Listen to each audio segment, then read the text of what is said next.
as a member of the Feed the Future Steering Committee and also the Summit Organizing Committee, one of the things that we kept hearing over and over was from the faculty, whether it be in College Station or out in the state, was that we needed to hear from the administration how important this is, or else it's not worth us doing.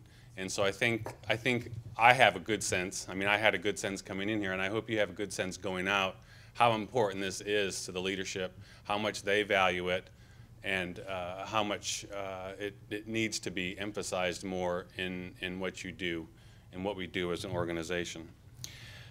I'm going to start with the update and finish with a little bit more broad stroke kind of college perspective kinds of concepts. As Elsa said, there was one of the early initiatives that the new Dean Hussey started was a task force to study internationalizing our curriculum as an effort to build our international programs and to bring that into the classrooms and bring our students and faculty out into the world. And it was an effort that went through 2009, and I don't have a clicker up here. Okay. It was a substantial effort. It involved some 40 faculty members, 5 staff. All the departments are represented. The Borlaug Institute was represented. Dr. Dave Reed, I don't think Dave is here today. Dave had was he here? He was here yesterday. He had a new grandson yesterday about 2 o'clock in the afternoon, so I don't know if he's here today. Dave Reed is the Associate Dean for Graduate Programs and Faculty Development, facilitated this, served as the chair of it. They had at least 2 retreats and multiple meetings, several subcommittees. It was quite a large undertaking. The report was issued late in 2009, and I have the executive summary here, which is about 25 or 30 pages. The total thing's about 120 or 130 pages, so it was no small undertaking. The group was charged by the dean to really look at redefining what this is for us, setting some goals for us, and really trying to think outside the box as to how we can accomplish this and how we can really set the pace going forward. The report really focuses on a couple of different things. One is it's got some short-term things we can do, and then it's got some meatier, longer-term, bigger ideas that we can focus on, which are encompassed in 9 concept papers. And so the short-term needs, the first thing that they said needed to be done is establish what they termed an International Faculty Advisory Committee. We call that the IFAG in our office. I'll talk a little bit more about that in a moment, but it's really, the idea is to have a faculty group that helps advise us, because as any college administrator will tell you, the curriculum is driven by the faculty. The deans don't drive the curriculum. The faculty do. We help facilitate it. We help to support it. We help to try and implement it. We help to enforce rules that are established for it. But the faculty drive that, and so we needed to have a faculty group that helped us develop this plan. Or I guess the overall task force plan was really a skeleton. It didn't really say how we would do a lot of those different things. So we needed a group to help us with that. Some other short-term needs that the task force report felt like we needed were to communicate the value of international. That doesn't just mean to the students to convince them to go on study abroad. That has to do with some of the things that Dr. Hussey just talked about in terms of promotion and tenure and merit raises and things like that. We needed to communicate that, and today is part of that. It's probably one of the landmark days in that, quite frankly. Another thing is about the same time, the university was doing strategic planning for all of the colleges and for the university, as well as all the system organizations as well. And so as part of that, international programs fits quite prominently in our college's strategic plan. And so it's a start. Valuing international programs isn't something, again, that the dean comes out and that's the only piece that matters. every one of those tenure and promotion packets that comes forward, whether it be from an agency or the college, has to go through peer groups before it gets to the dean.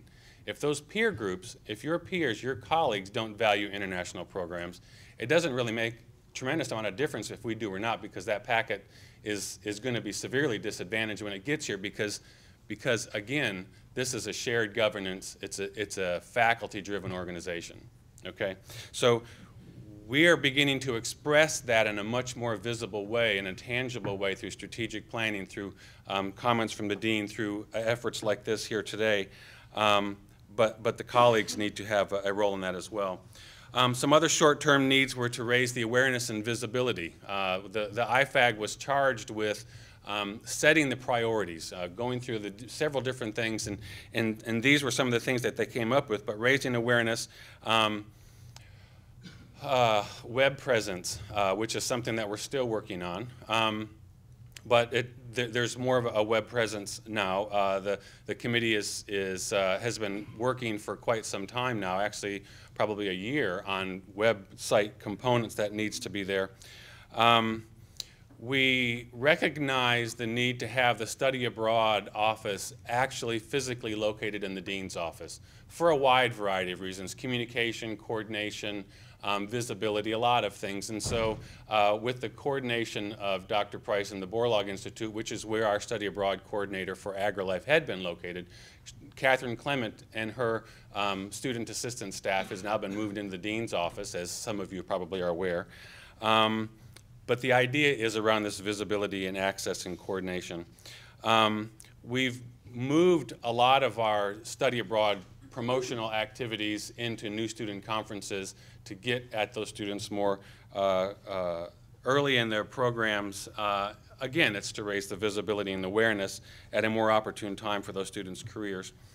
And we just launched, I should say Catherine just launched, this semester a new program and a peer advisor program called the Ambassadors and Mentors for Study Abroad, ANMSA. It's a group of about 12, 13, 14, I don't know where Catherine is. It's 14? 14. 14 students that were selected from a rather rigorous process of interviews and applications and references and all this kind of thing. And they went through several hours of training. I think it was 2 whole days worth of training on how to do this kind of advising of students and promotion and communication and rules and procedures and things. These students go out not only to classrooms to talk, but they are also available all day long, every day, Monday through Friday, in our office. They have a desk with a sign. Anybody that wants to know about that, students, et cetera, can come. They're also going out to events like International Week and Study Abroad Week and things like that.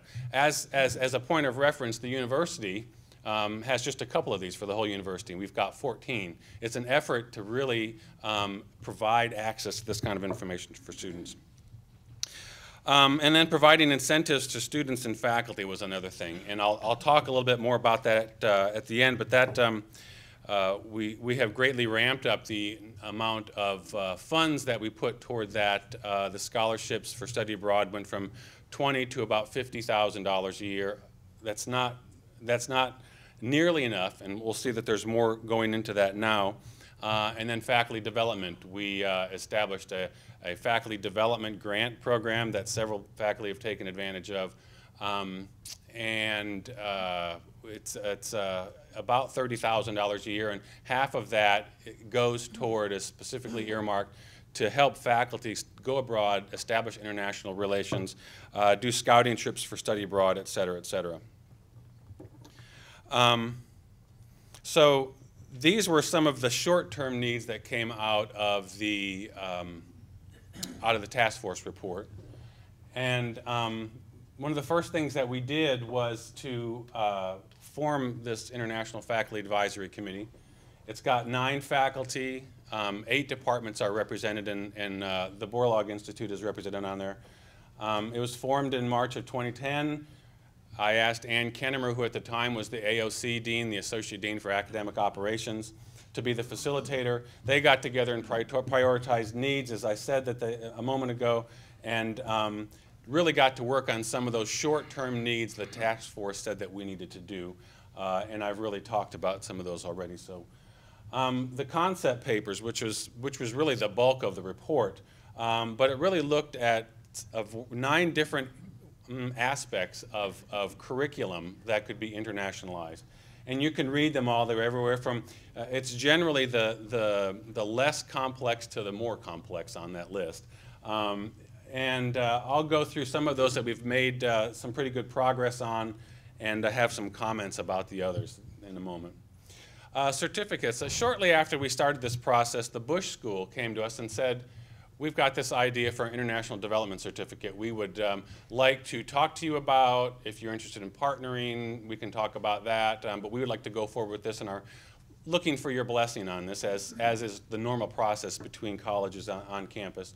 And we said, well, that's funny because we've got a certificate kind of like that now, and we're looking at doing more of them. So we would like to partner with you on that. And so I asked Dave Reed to meet with them, and because we're talking about graduate certificates in this particular context.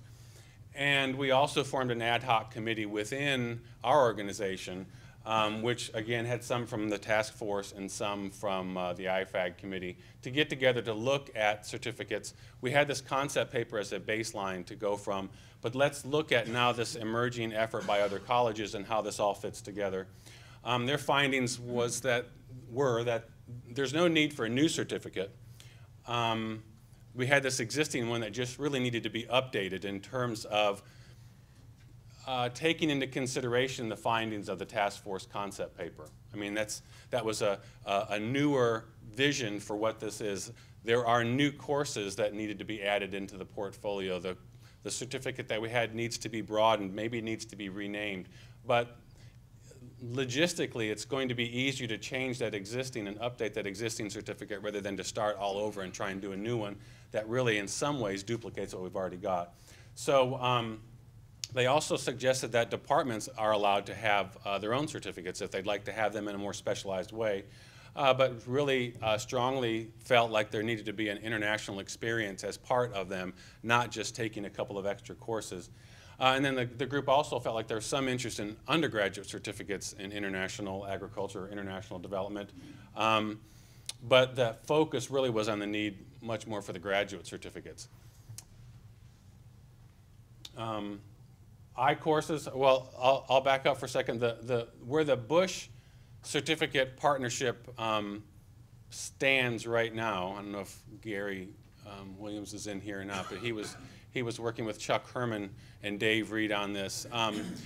But where that stands right now is there's a university level certificate being developed that will have the ability to allow each college to specialize it for their particular needs. And so it's going to be quite useful, quite adaptable for us, and I think we'll fill that need. It will be a university level one that's focused a little bit differently than the one that the college has, even in its revised form. I-courses. Again, this is one of those areas where the dean has the ability to facilitate and help and promote and those kinds of things, but for the dean to go in and begin to dictate what departments do is a little bit of a touchy thing for a department head and faculty. For anyone who's gone to a department and tried to tell a department what their curriculum should be. But it's an important thing. So part of that facilitation process on our part was to begin the conversation about this. First, we had to identify what are we talking about when we say an I-course. Is it 25%? Is it 50%? Is it 75%? Is it international experience? Is it classroom? Et cetera, et cetera. And so we developed a bit of a preliminary just concept of what this was. Did an inventory of what kind of courses like that already exist, looked at how we might develop this and how it might get infused into departments. That's kind of the state of it right now. As you noted before, Dr. Kennemers was the leader of this and left the college to go to the Dean of Faculties last spring. And Dr. Dooley has just come on board in that role. And so she has yet to meet with the IFAG. But part of her responsibilities are overseeing international academic programs from a policy development. Catherine works more with specifically advising students and faculty on how to do this, putting these kind of courses together and getting the approval process through and things like that. And so Dr. Dooley will begin getting the faculty advisory group back together and going as well. But there has been some progress in beginning to think about how we would do this, and that's sometimes the most difficult part from our end. Experiential learning, well, the concept papers, the next one, I guess, experiential learning. I mentioned a little bit about this before, that we have, I can't say that all of it has been initiated by us, because there were some study abroad scholarships before, but we have greatly increased them, and I think through promotional activities like this, we've seen a great increase. I think part of it's the visibility, part of it is having the deans talk about this, having it be in a strategic plan. But for study abroad, for example, the number of new courses that were proposed this last year, which means they're going to be offered this coming summer, our college had 1/3 of all the new courses for the whole campus. And so it's really having an effect. The faculty, I know, are becoming more widely passionate about this. They're beginning to be willing to test the waters. You know, it's an apprehensive thing if you've never been abroad to take a dozen or so students with you and be responsible for them. And so these are efforts to try and help them get over that hump. And I think they are, because we're seeing more and more faculty do this. And partly it's because there's some money being made available for it, and we also started a new program last year on experiential learning grants, which was to, it's a broader program. It's not just study abroad, although that's one aspect of experiential learning, but capstone courses, undergraduate research, a lot of those kinds of really, and it doesn't have to be senior year, it can be any time, it can be team efforts or individual, but it was an effort to fit study abroad support into a broader context. You know, the college is trying to support lots of these kinds of high impact experiences, and so it's part of that range of thing that fits into that kind of a program. And so there's those three different kind of grant scholarship programs that have either been established or strengthened as a result of this. Probably the biggest impact is through something that is ongoing right now, Action 2015 Reallocation and Aggies Commit. These are two efforts by the provost to reallocate about $21 million. About 10 to 11 or so of that is going to academic affairs. Some of it is going to some other aspects like facilities and infrastructure and things like that. But the 10 million, this is new recurring money, is being divided amongst the different colleges, and our college is getting about $920,000 of that. The way we have chosen to do this, and this was in communication or collaboration or discussion with a subcommittee of department heads, is to set a goal. I'll jump to the bottom of the page, to set a goal of 100% participation by our students by the time they graduate, that all of them will have had a high impact experience. How we're doing this is we're leaving it up to the departments, because some will be more suited for undergraduate research, some will be more suited for study abroad, some will be more suited for internships. And so we're in the process right now. The departments have all submitted their plans. We've had one look at them. The department heads in the audience will have their ears perking up, but we're going to have an iteration process where those plans go back and then they come back into us before we make the final allocations, which are expected to be out within 2 weeks or so, because this is something we have to show progress by next year. So what we're talking about is infusing an awful lot of money into these goals that we've had in this organizational structures that we've put up, like the IFAG and some of these scholarship programs, et cetera. And so you see there at the bottom, this is all going into scholarships, program development, and then advisors. Advisors was a piece of the task force report that was that were viewed to be a valuable resource in getting students to do this, to do a study abroad, or to help students get exposed to international things by faculty bringing them back into the classroom. And so getting advisors involved in this and trained and to have some buy-in to this is an important part of that.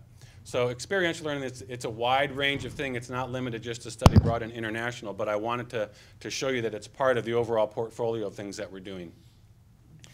The degree programs. The task force report mentioned a lot about low-hanging fruit and high-hanging fruit. And I'll say that we're working our way up the tree. Some of these things that we've talked about or that I've talked about are things that have been easier, faster to accomplish. When you start talking about establishing a degree program, even a minor, but a degree program, it's a multi-year process. We've had some other constraints. There's been a considerable amount of time taken up with the budget crisis and planning for that. That's probably more of an excuse on my part than anything, but it's difficult to plan for building a lot of new programs, new degree programs, when you're also considering the viability of the ones you've already got. And so we maybe took a bit of a hiatus on that for a moment. Another reason that we paused a bit on this is SAC's accreditation process last year and this year, and there's actually a moratorium on new degree programs for a little while, and so we were not able, that's not to say we could not have been working on them. We just focused on those low-hanging fruit like the task force report suggested that we do. However, this summit is probably a good impetus to bring that back on the table and take another look at those concept papers and see where we go.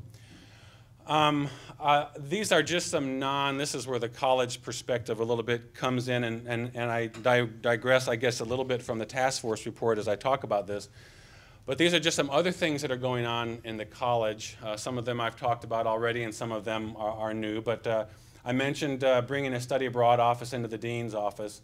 I talked about the peer advisor group, expanding study abroad and our success there. We selected last year our first cohort of Borlaug Scholars. This was a program set up with a large foundational gift from the Gates Foundation, and currently it funds 2 graduate students, and one in soil and crop science and one in animal science. And so I believe one's from Africa and one's from South America. And so that program is going, and we have development plans to greatly expand the corpus of that endowment that supports that, so we would like to see that grow to 6 or 8 or so of these Borlaug Scholars. We heard yesterday about the great opportunity at Ukalima Farm. There's another great opportunity that is on the horizon. It's called Crossways Farm Village. It's in South Africa also. It's currently the foundational Crossways is down close to the coast.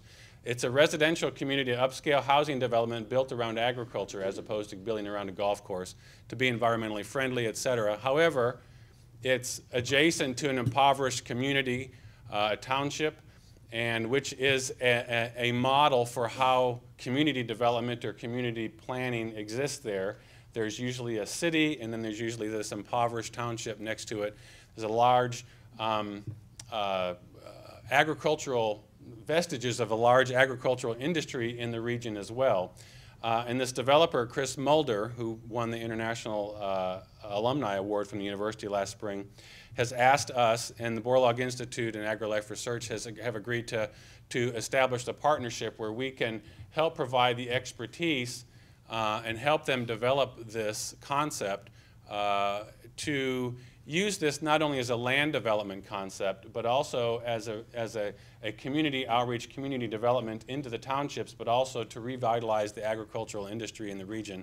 It has partnerships from their federal government and from this developer, from their local provincial government, as well as our involvement. And so we've had students go there, we've had interns there this summer. It's quite an exciting thing. I say ×3 because a similar development is now being started in Bloemfontein, which is the judicial capital of the country, but it also is where it's also where one of the major agricultural land grant type universities in Southern Africa is located. It's called the University of the Free State. We visited there last summer. Stephanie Kurz and I did, as well as some others in a delegation from the university. As part of that visit, we just finished yesterday, they just left, a student exchange of 12 students from Free State that were here as a cultural exchange. We took all kinds of events and classes and things, and it was just inspiring. Even somebody that's been in the business for 25 years, it was inspiring to hear their perspectives on us, but on them, but also to hear the impact that they had on our students who served as hosts in their home. These students stayed in our students' houses. And so it was just an inspiring thing. It's a start of a great relationship, I think, that will be part of this Crossways effort. Finally, the thing that I get a lot of questions about is something that we've talked about as well, and I just wanted to close with the promotion and tenure. I guess I'm not closing, I forgot about that slide. I've talked about the promotion and tenure. These are just a variety of things that are still on my mind as things we have to do. International academic proposal support, logistics support for faculty, planning, study abroad, it's an involved thing. Obviously more money, involving advisors I've talked about. We've talked a lot about South Africa and Africa here. We have study abroad centers in Costa Rica and Mexico that we're actively trying to stimulate programs for. One in particular is a sustainability certificate at the Costa Rica Center that about 8 of our departments are beginning to get involved in the planning of. So I think there's just one closing slide that just says that thank you for your passion in this, for not just being here, but for everything that you're doing, because it takes a lot of work to do this. Like Dr. Hussey said, it's no longer just an extra add-on thing that you do. It's part of the mission of what you're responsible for, and I think you've heard that today. And just know that the college administration, I think you've heard from the agency and AgriLife administration, that we value what you're doing, and we're always looking for ways to support and help. So thank you very much.